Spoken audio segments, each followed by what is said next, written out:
كل شركة كبيرة كانت شركة صغيرة في وقت من الأوقات، وكان عندها مشاكل كتير أوي.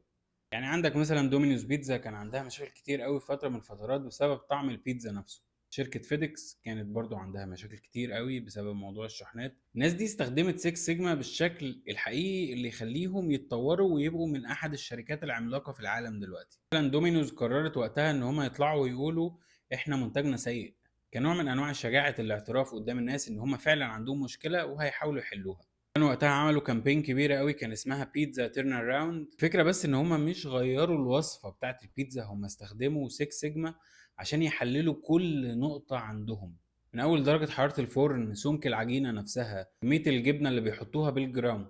أول مرحلة الanalyze اللي إحنا كنا اتكلمنا عليها قبل كده، تحليل الأسباب إيه، وجابوا الأسباب الحقيقية لسبب إن طعم البيتزا مش حلو.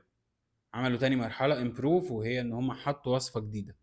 المرحلة التالتة control وهي دي حطوا قوانين صارمة على عدم تغيير الوصفة بحيث إن كل فرع يطلع نفس الطعم الجديد طبعا مش القديم.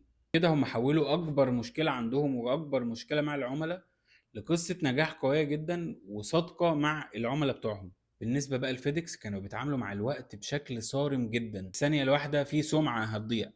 بدأوا يعملوا تحليل للبيانات اللي عندهم ويطلعوا كل الثواني المهدرة في عملية الفرز وعملية السورتينج وعملية النقل وعملية التخزين وعملية التوصيل. ده بس مش وفروا فلوس كمان، هما كده زودوا الكواليتي عندهم وسرعة توصيل الاوردرات. انا مش بحكي لك القصص دي للتسلية ان انا بحكي لك حدوتة، يعني الفكرة كلها ان الناس دي استخدمت كل المشاكل الحقيقية اللي عندهم اللي العملاء كانوا بيشتكوا منهم وحولوها لقصة انتصار عظيمة جدا. النهاردة هم من اقوى الشركات اللي موجودة على مستوى العالم.